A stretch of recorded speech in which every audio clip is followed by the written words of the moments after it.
الرحمن الرحيم ألم تر إلى الذين تولوا قوما غضب الله عليهم ما هم منكم ولا منهم ويحلفون على الكذب وهم يعلمون Alam tara, tidakkah engkau perhatikan Muhammad, ilal ladina kepada orang-orang yang munafik, tawallau yang menjadikan sahabat kauman ghadiballah, orang-orang yang ghadiballah alaihim yang murka Allah pada mereka, yaitu orang-orang Yahudi. Orang munafik di Madinah berkoalisi bersahabat sama orang-orang Yahudi. Mahum minkum, tidaklah mereka dari golongan kalian orang-orang muslim. Jadi orang munafik ini bukan termasuk golongan orang-orang muslim. Wala minhum, celakanya juga di sini nggak dianggap, di sana juga nggak dianggap. Juga bukan golongan Yahudi orang-orang munafik itu. Wa yahlifuna 'alal kadhib, dan mereka bersumpah atas kebohongan. Wahum ya'lamun, dan mereka mengetahui. Ayah Bunda, kalau melihat urutannya surat Al-Mujadalah ini, ayat 1 sampai 4, itu isinya adalah urusan suami istri. Yang ngomong salah dikit aja ribet kan, terus baru ngomong. Udah sampaikan. Tapi lebih ribet lagi ngurusin orang-orang munafik dan orang-orang Yahudi. Ayat 5 sampai ayat 10 tuh, isinya begitu. Ngelayanin orang-orang Yahudi yang ada di Madinah lebih ribet lagi, lebih panjang lagi. Di ayat 10 sampai ayat 13, ayat 5 sampai 10 ngomongin tentang orang-orang Yahudi yang lebih ribet lagi ngadepin dibanding hubungan suami istri. Ayat 11 sampai 13 Allah kasih tahu tentang etika adab yang berbeda buat orang-orang beriman supaya hidupnya jelas berbeda dengan orang-orang Yahudi, berbeda sama orang-orang jahiliyah. Nah, mulai ayat 14 nih sampai ayat 21 tuh ya Bunda, ngomongin orang munafik nih. Jadi ngadepin istri ribet, ngadepin orang Yahudi lebih ribet, bicara sama kelakuan orang munafik tambah ribet lagi. 8 ayat berarti, mulai dari ayat 14 sampai ayat 21. Sampai innalladzina yuhadduna Allah wa rasulahu ulaika fil azallin kataballahu la'aghlibanna an rusuli innallaha qawiyyun aziz. Nah itu nanti kalau bisa selesai menghadapi masalah-masalah kerumitan hidup, muamalah sama orang yang pada nggak jelas nih, Yahudi, munafikin, kan nanti bakal ketahuan siapa tentara Allah sebenarnya. Di ayat 22. Di ayat 22 kita bakal melihat tentara Allah yang Allah ridho dan mereka ridho pada Allah. Mereka itu adalah para tentara Allah dan tentara Allah pasti menang. Ala inna hizballah humul muflihun. Nah ini sekarang kita mulai pembahasan orang-orang munafik di ayat 14 saya. Alam tara ilal ladzina tawallaw qauman ghadiballahu alaihim. Tidakkah engkau perhatikan Muhammad kepada orang-orang yang bersahabat, berkoalisi, kumpul, bersinergi sama orang-orang Yahudi. Ghadiballahu alaihim. Mahum minhum, Mahum minkum, dia bukan golongan kalian, wala minhum, juga bukan golongan Yahudi. Yang Allah maksud adalah orang-orang munafik. Wa yahlifuna 'alal kadhib, mereka bersumpah atas kebohongan, wa hum ya'lamun, mereka sadar. Ini satu ayat dari kebiasaan orang-orang munafik yang Allah ceritakan nanti panjang sampai ayat 21. Hingga ayah bunda nanti bakal ngerti. Mudah-mudahan habis ini kita bakal ngerti.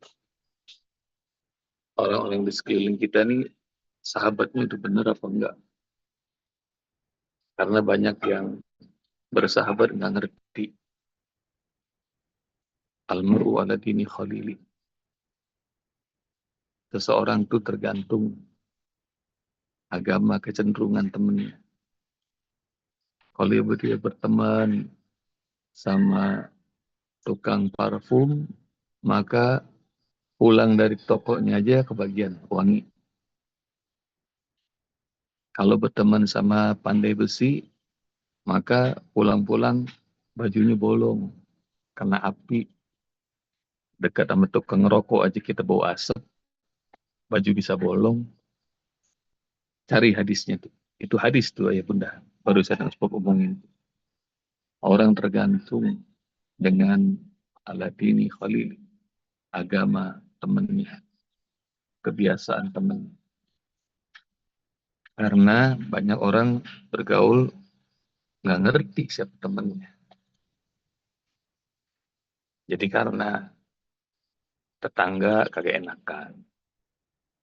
Karena teman sekolah, apalagi sebangku, nggak enak kalau nggak gabung. Nggak taunya, dia termasuk orang yang Allah murkai. Gawat tuh, ntar kita kebagian. Maka tidak kau perhatikan Kak Muhammad. Jadi untuk nyari teman aja suruh perhatikan. Nah itu pelajaran pertama tuh ya bunda. Berteman jangan sembarangan.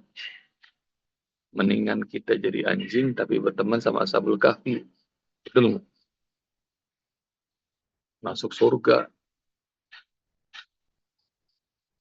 Berteman sama meskipun kita jadi anjing tapi masuk surga. Ayat 22 surat Al-Kahfi.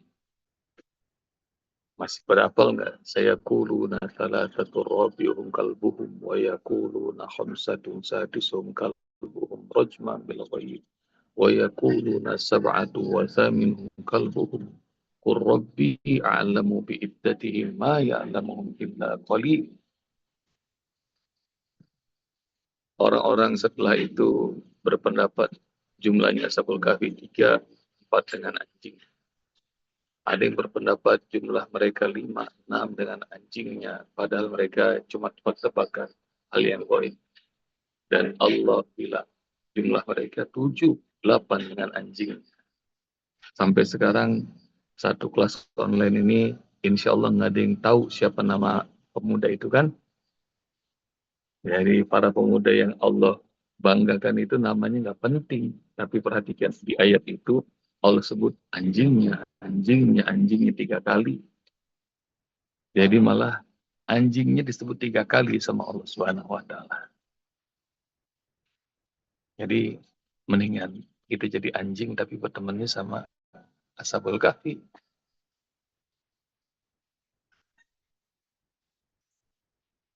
Jangan kita ilmunya tinggi, jabatannya tinggi, hartanya banyak, tapi bertemannya sama Abu Lahab, Abu Jahal. Ma agna anhu maluhu wa ma kasab, saya naran zata lahab. Duitnya dan apa usahanya, nggak ada yang membuat dia cukup. Kelak dia akan masuk neraka yang apinya bergejolak. Salah gaul, salah gaul. Alam taro ilal ladina tawallaw qauman ghadiballahu alaihim. Jadi harus ngerti bersahabat. Jangan-jangan teman kita lebih senang gunjing. Teman kita lebih senang negatif. Dan pertemanan itu nular tuh ya Bunda. Menular. Yang positif maupun negatif tuh nular. Berteman sama orang soleh-soleh aja nular pasti. Nggak biasa puasa Senin Kamis, berteman sama dia, ikut-ikutan puasa. Rajin tilawah Al-Quran, ikut-ikutan. Nular, berteman. Temannya belajar nagom, bacaan yang enak. Enak bacaannya, ajarin dong. Ikutan, nular. Temannya suka qiyamul lail, tahajud, suka sedekah, nular. Sama juga, teman-temannya narkoba, ikutan. Ada seorang artis umroh sama saya, beliau bilang, saya udah hampir mati gara-gara narkoba. Setahu saya, artis angkatan saya semuanya selebritas itu, semuanya narkoba. Kecuali 2 orang yang saya tahu, yang enggak. Hampir semua. Antum dari mana awalnya? Saya lagi duduk-duduk Bob sama kawan-kawan. Ketawa, terbahak-bahak saya. Begitu saya terbahak, dimasukin itu ke mulut saya. Itu narkoba pertama yang dikonsumsi. Gara-gara ketawa terbahak-bahak, dimasukin. Dan habis itu mulai candu. Nular ya Bunda. Pertemanan pertemanan itu mau positif mau negatif itu nular.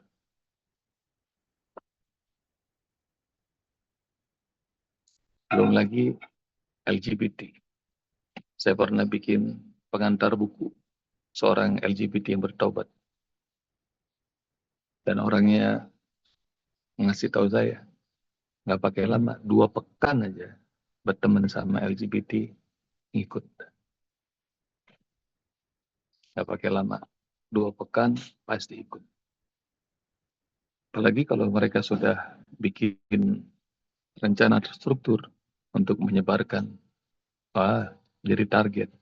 Dan biasanya objek nanti nggak pakai lama, setahun 2 tahun dia jadi predator. Alhamdulillah. Awalnya korban, tapi setahun 2 tahun ntar jadi predator, dia nyari korban. Jadi udah begitu tuh, asik. Sama Bunda, orang tuh munafik nggak sadar, ntar nular, suka bohong, suka hianat, nggak nepati janji. Ciri-ciri orang munafik 3. Hadis Rasulullah. Ayatul munafik salah.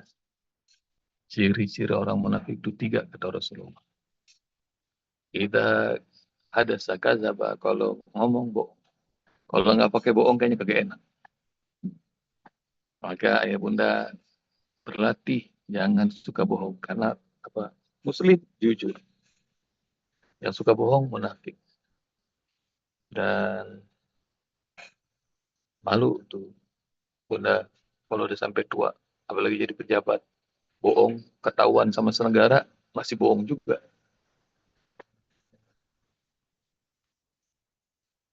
Masih bohong. Jadi ini lagi rame. Ada seorang komika stand up masalah yang udah benar-benar telanjang di Indonesia dipermasalahin. Tapi Masya Allah, itu cepat banget tuh mereksanya. Cepat banget pengen di ranah hukum. Tapi Fufu Fafa aja, se-Indonesia udah tahu, kagak ketemu-ketemu, aneh itu. Ayah bunda tahu nggak Fufu Fafa tuh, pengen ditangkap orangnya. Se-Indonesia penegak hukum bingung tuh siapa Fufu Fafa. Tapi kayaknya orang-orang di kelas online ini pada tahu nih orangnya. Jadi dia udah jadi pemimpin negara masih bohong. Dan Indonesia udah tahu tuh siapa Fufu Papa.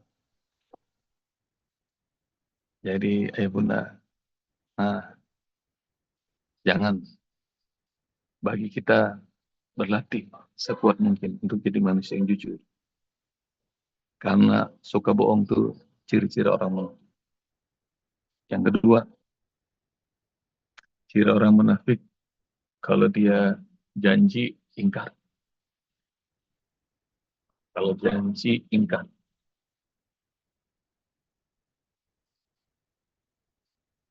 Kemarin muslimin dunia lagi bahagia.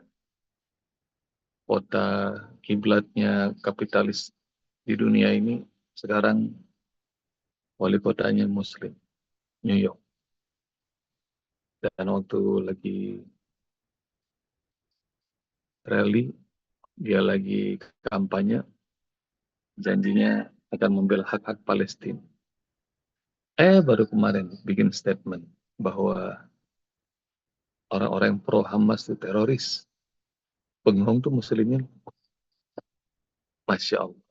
Baru aja berapa hari ini dia disumpah. Dan rupanya begitu ya.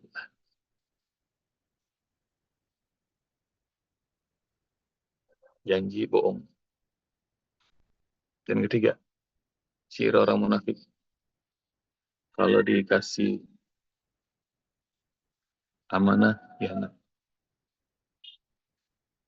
Kalau dikasih amanah, hianat.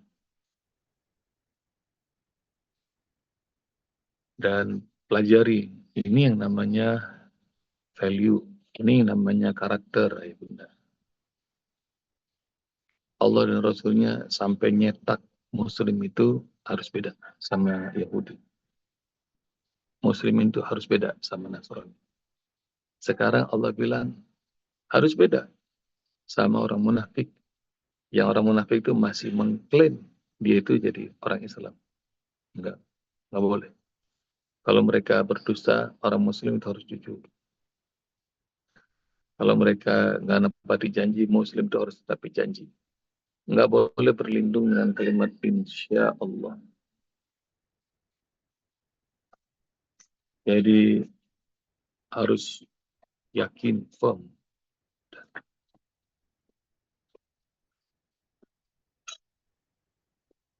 Yang ketiga, kalau dikasih amanah, sekuat mungkin jaga. Karena amanah itu nanti bakal ditanya sama Allah Subhanahu wa Ta'ala. Jangan niat untuk berkhianat. Berkhianat pada Allah, berkhianat pada Rasul, berkhianat sama umat. Pasti orang-orang khianat itu celaka. Nah, itu yang kata Rasulullah, kata Allah dalam ayat ini, perhatikan nggak orang-orang yang berteman, berkoalisi sama orang yang Allah murkai, yaitu orang-orang Yahudi. Jadi Muhammad, engkau dan umatmu harus ngerti. Jadi jangan karena umat, jangan karena kekuasaan, jangan karena dunia, jangan karena apa. Engkau bisa berkoalisi sama orang-orang model gini. Ini ada musuh yang jelas-jelas namanya Yahudi, Nasrani, ada musuh yang terselubung namanya itu munafik. Pelajaran yang kedua tuh ayah bunda dari ayat ini adalah mengerti sosiopolitik umat. Ini penting. Baik sebagai pemimpin maupun yang dipimpin. Jadi kita ngerti. Itu ada Yahudi, itu ada Nasrani, itu ada munafikin. Jangan sampai salah baris tuh ayah bunda. Kalau di dunia salah baris, nanti di akhirat juga salah barisan. Karena menurut surah Al-Waqiah ada berapa golongan? 3.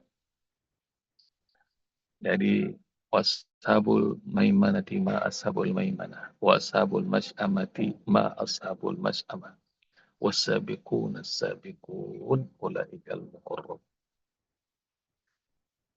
Di akhirat terjelas tuh barisannya ada 3 kata Allah. Ada golongan kanan, betapa beruntungnya golongan kanan. Ada golongan kiri, betapa celakanya golongan kiri. Ada sabikun, sabikun. Ada orang-orang yang berlomba-lomba dalam kebaikan. Duduknya, berdirinya di depan. Ulaikal muqarrabun. Mereka adalah orang-orang VIP yang dekat banget sama Allah. Maka nanti ayah bunda bakal ngerti dari surah Al-Mujadalah tuh, Yahudi udah dijelasin sama Allah. Nah, ini surah orang-orang munafik dijelasin sama Allah. Nanti pemenangnya di ayat 22. Mudah-mudahan nanti kita sampai. Nah, mereka gabung, orang-orang munafik nih gabung sama siapa? Ghadiballahu alaihim. Yang kalau dalam surat Al-Fatihah sering kita ulang. Siratal ladzina an'amta alaihim, ya Allah, beri kami petunjuk jalanmu yang lurus, yaitu jalan orang-orang yang kau beri nikmat, ya Allah, pada mereka. Itu golongan orang-orang mukminin.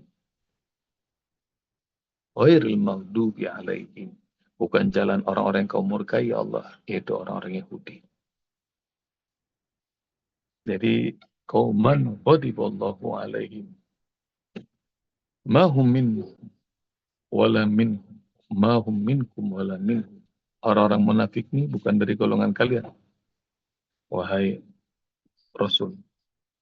Bukan golongan muslimin. Nanti ayah bunda cari itu dalam surat An-Nisa.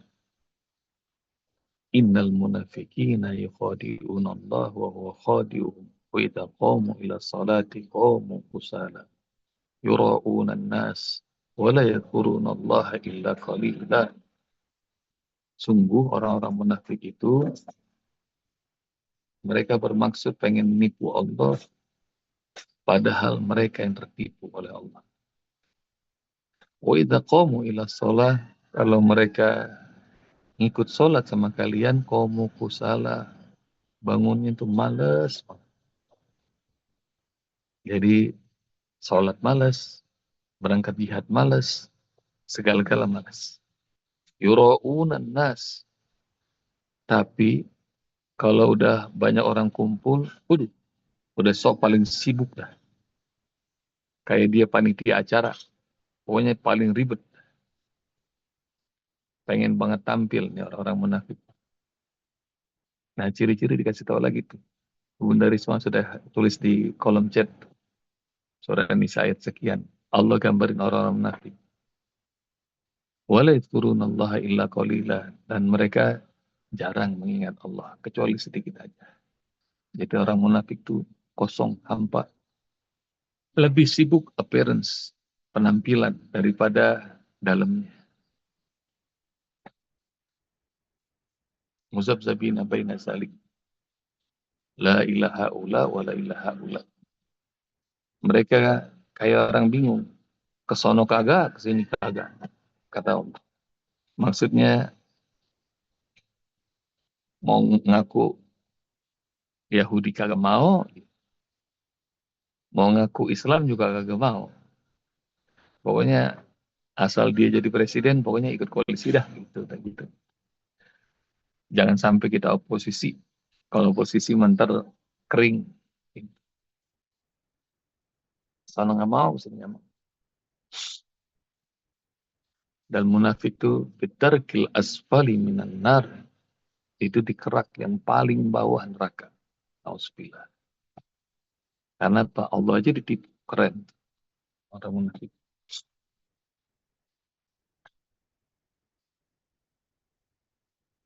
Wa yahlifuna alal kadib.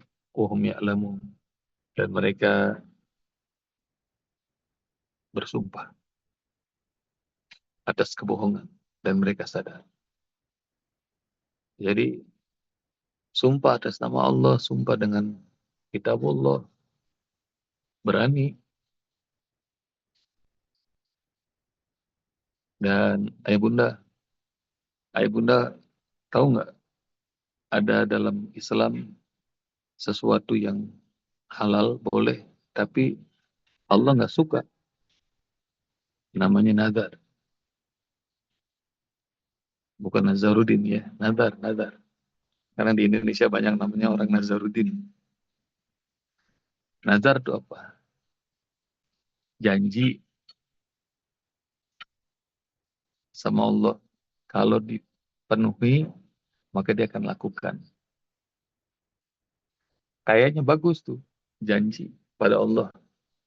Tapi sama Rasul, meskipun boleh, tidak dianjurkan sama Rasul. Karena kata Rasulullah, ayah bunda ngerti belum nih hadisnya? Nazar itu muncul dari kebahilan. Karena pelit dia janji. Jadi kayak politisi. Nanti ya kalau saya kepilih, saya bakal begini. Itu tuh, nazar. Jadi kalau biasanya nih, kalau seorang muslimah nazar begini. Ya Allah, kalau anak saya diterima di kampus ini, saya mau sedekah, saya mau puasa, saya mau ini. Nah itu namanya iyyaka nasta'in wa iyyaka na'bud yang kemarin Ustaz cerita. Itu nazar tuh.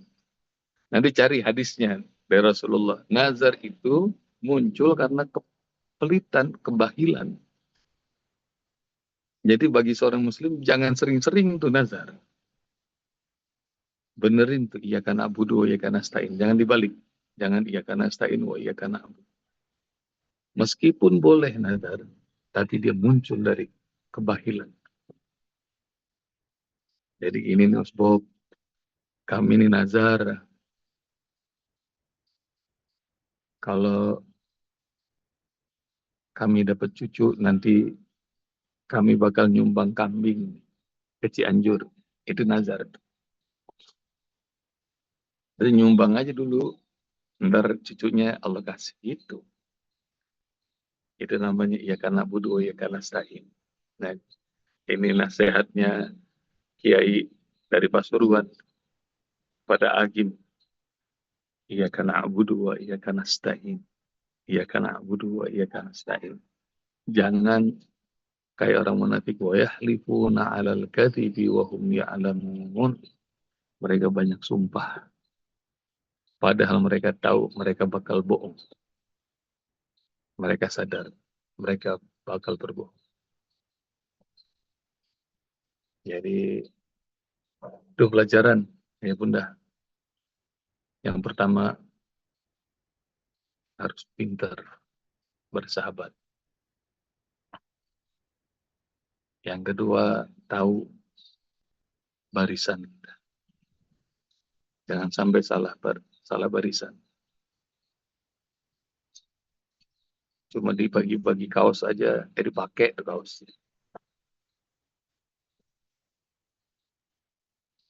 Dikasih serangan fajar, diterima duitnya. Sengsaranya ntar dunia akhirat. Jangan sampai salah, kata Allah. Berbaris. Terus pahami karakter-karakter manusia. Ada yang musuh nyata, ada yang musuh terselubung. Kalau nggak tahu, ntar terus-terusan tuh ya benar. Salah satu obrolan ketika Angelina Sondah main ke Cianjur kemarin, saya sama Umi juga kaget, kita nggak undang, dia telepon Umi besok saya mau datang ya, ajak Kianu anaknya. Maka setelah udah keliling-keliling, dia lihat, terus ngobrol. Salah satu obrolannya adalah, tahu nggak Bu, saya kan lahir di Australia, dan saya punya dua kebangsaan. Sekarang saya tinggal mau pilih nih, Australia atau Indonesia. Karena kondisi Indonesia makin rumit, makin ruwet, makin segala macam. Dan kalimat yang menarik selanjutnya adalah tinggal di Cianjur kayak begini sebab itu yang impian saya. Karena dunia ini makin serem. Tadi itu Masya Allah Umi ngasih kue dari ubi ungu, tanaman sendiri, tehnya pakai rosemary, tanam sendiri. Kemudian ada minuman telang, punya sendiri. Ada ayam, ada telur, ada kambing. Masya Allah, impian saya banget. Saya ngomong ke Angie, canda nih ngeledek bagaimana sama kita? Enggak, demi Allah, Bob. Ini hidup yang saya impikan, katanya. Karena, sekarang mah dunia serem, Bob. Dia ceritalah tentang kesereman dunia. Enggak ngomong politik karena beliau sudah tak tobat dari politik. Dia ngomong vaksin, Bob, serem. Makanan-makanan semuanya aneh-aneh, sumber penyakit segala macam. Kan Angie memang anak pinter, ayahnya aja rektor, sekolahnya aja besar di Australia. Jadi memang pinter, apalagi jadi, nah data-data itu dia punya ada lebih banyak dari apa yang saya tahu. Yang menariknya lagi kemudian habis ngobrol itu, nah dia bilang saya pengen hidup yang kayak begini. Semua muanya berasal dari tangan sendiri. Nah saya kasih tahu sama Angie hadis dari Rasulullah. Rasul mengatakan saya makan dari hasil jerih payah tangan sendiri. Dan Daud alaihissalam makan dari jerih payah tangan sendiri. Ayo bunda nanti cari hadisnya. Sabda Rasulullah. Saya makan dari jerih payah tangan sendiri. Dan Daud alaihissalam juga makan dari jerih payah tangannya sendiri. Maknanya aku sang Nabi makan dari apa yang aku tanam, apa yang aku kerjakan. Dan Daud alaihissalam ini kalau orang Yahudi nyebutnya King David, rajanya orang-orang Yahudi. Raja aja masih makan dari apa yang dia tanam. Hingga nanti ayah bunda pulang dari Cianjur, Angie pulang, terus seperti Allah tuntun, tiba-tiba saya baca Sahih Bukhari, ada hadis yang saya bersyukur sama Allah sambil merinding. Sebaik-baiknya penghasilan seorang muslim adalah mengembala kambing di gunung-gunung. Karena dia menjaga dirinya dari fitnah. Sebaik-baik penghasilan seorang muslim adalah mengembala kambing di gunung-gunung. Dalam hati saya, gue banget nih disuruh naik ke gunung, suruh miara kambing. Dan kabar gembiranya, bunda-bunda nggak tahu udah dikasih tahu belum di grup sama Usbib sama Mas Nanda. Kemarin Umi ngasih kabar, alhamdulillah ada anak kambing pertama sudah lahir di Cianjur. Jadi kita sudah punya generasi baru nih kambing, sudah berhasil anak-anak santri. Jadi mudah-mudahan ntar makin banyak kambingnya, makin banyak kambing, banyak kambing. Ayo bunda tahu nggak? Sekarang semua hidup kita ini dikontrol sama musuh-musuh kita. Makanan kah, segala macam. Dan kemarin saya nonton, ini agak nambah sedikit waktunya ya, nonton video di Instagram, obrolan dua anak muda yang tercengang kaget. Fakta yang dibeberkan oleh McDonald. Mereka memproduksi dalam sehari 63 juta burger di seluruh dunia. 63 juta burger di seluruh dunia. Baru McDonald. Dan kata anak muda itu waktu baca itu berita, wow, McDonald. 63 juta burger. Sebentar, kata temannya. Karena dua anak muda ini. Kita hitung. Sapi itu, kalau satu sapi bisa jadi berapa burger ya? Satu sapi bisa jadi 200 porsi. Maka kalau sehari 63 juta burger, maka perlu sekitar sehari 197 ribuan sapi. Kayaknya nggak mungkin memproduksi sapi segitu banyak dalam sehari. Maka mereka cerna secara matematika, jangan-jangan yang kita makan bukan daging sapi. Bunda, kita sekarang udah nggak peduli yang kita makan tuh makanan apa bukan. Hingga akhirnya sekarang ada makanan yang terlalu banyak disebut ultra processed food. Dah, Usbong nggak usah jelasin dah. Ayo bunda lebih ngerti. Para dokter lebih ngerti. Dan ayo dah, benerin hidup kita. Semua sektor, Semuanya sudah dikuasai sama mereka. Kata Rasulullah, nanti akan datang masa sebaik-baiknya. Usaha seorang muslim adalah mereka pergi ke gunung-gunung dan mengembalakan kambing. Mudah-mudahan jadi peternak semuanya. Berkumpullah di Cianjur. Assalamualaikum warahmatullahi wabarakatuh. Waalaikumsalam.